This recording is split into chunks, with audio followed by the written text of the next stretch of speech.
We were talking about borderline personality disorder and why sometimes we can see a borderline patient in a healthy family. Mhm. Right. And it's very important because as psychologists, we tend to think that everything is due to the parents. Everything is due to development, right? But, and it is true that everything partly is due to development, but parents aren't the only factor. Mhm. Genetics is an important factor. When you read the work of Kernberg, it's very important. Kernberg talks a lot about temperament, that patients with a certain kind of stormy temperament are more at risk. If we go back to the what was his name? Oh, Henri Perrins. Henri Perrins was a person who studied children, and he found that there were certain children that just genetically had a much more difficult time with frustration. And every parent knows this because every parent has been seeing children that are like easy babies, easy children, right? They're not fussy. They're very easily soothed. When they reach two, they can handle no very easily. Their anger doesn't overwhelm them. On the other hand, you have some children that biologically are very fussy. It's very difficult to soothe them, probably due to some neurological immaturity early on. But think about how that skews development. If you have a baby that's very fussy and can't be soothed, if it's with a super mom, yes, it'll be okay. But if child is with a good mom, even the best of mothers may not be able to regularly soothe this baby. And so as a result, the very earliest stages of development start to be skewed. Next, you have what kind of frustration tolerance. Some children just handle frustration with great ease. Other kids are just intolerant of it, and it leads to terrible will battles and terrible conflicts for children and the child because the child can tolerate so little frustration. How does a parent very gradually increase the frustration so it's bearable to the child? But sometimes the parent can't grade that frustration. They actually have to leave at a certain time, or the child has to go to bed at a certain time. And so you have these children who, due to temperament and these genetic differences, where they really can't tolerate frustration. And so they have a much more stormy relationship with their parents. And that is the template that gets stored, right? In other words, the object relation is our memory of the other person, ourselves, and the feeling between us. So what if that original object relation is a very stormy one, where you're really angry with a frustrating figure?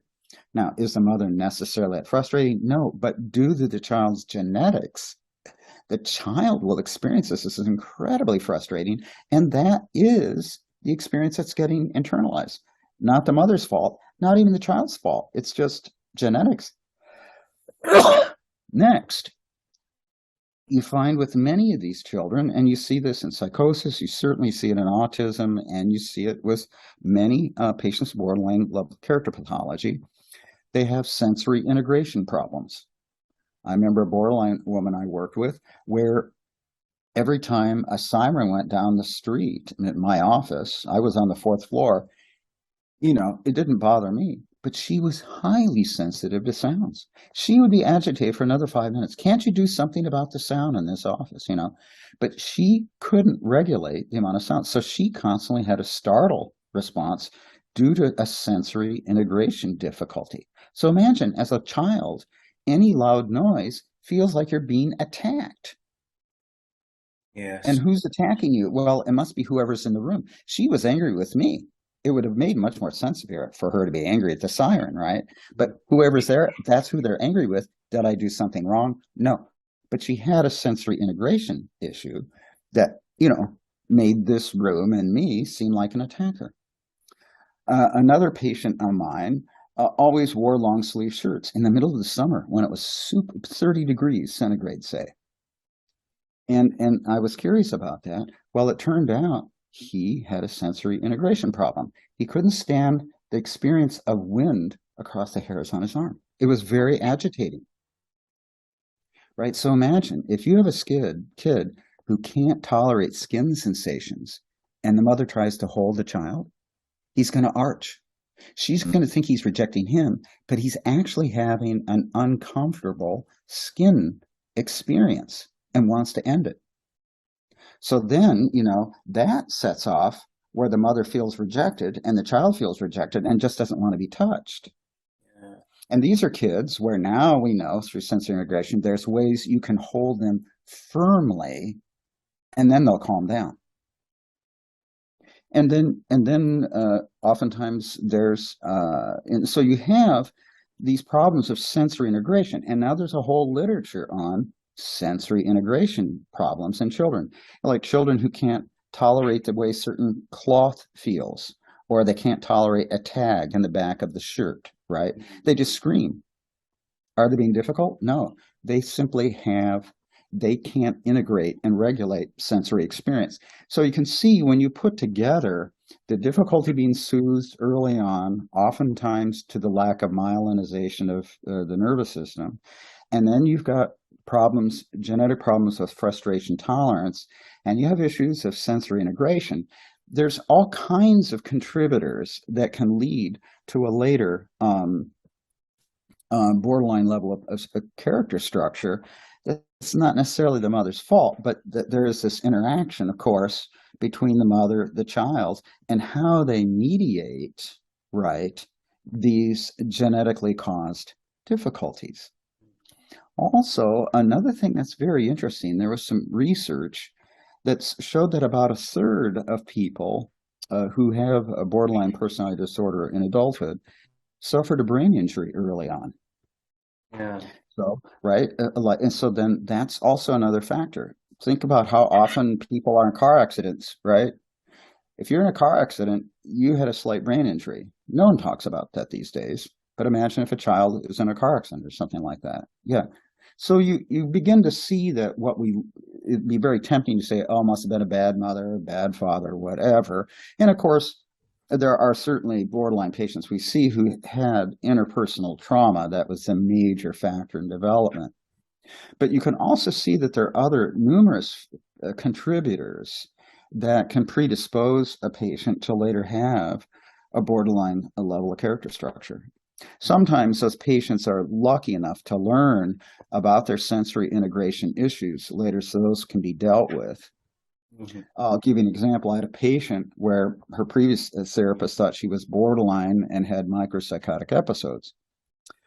I didn't see that. She was fragile, but I learned something because I noticed every time I intervened, she would burst into tears.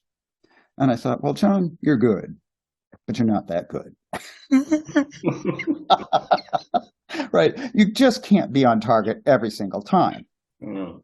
So then I got curious. Okay, what's happening? So I started to notice variation. And I began to realize if I spoke more than 2 sentences, she would dissolve into tears. And then I realized this woman has an auditory processing difficulty. She could process 1 sentence. She could process 2. But when she got to 3, her brain conked out and she couldn't handle it. So I began to raise with her, I wonder if you might have an auditory processing difficulty. Well, it turned out this helped us understand her whole childhood. She had trouble making friends, as a girl, because girls talk so fast.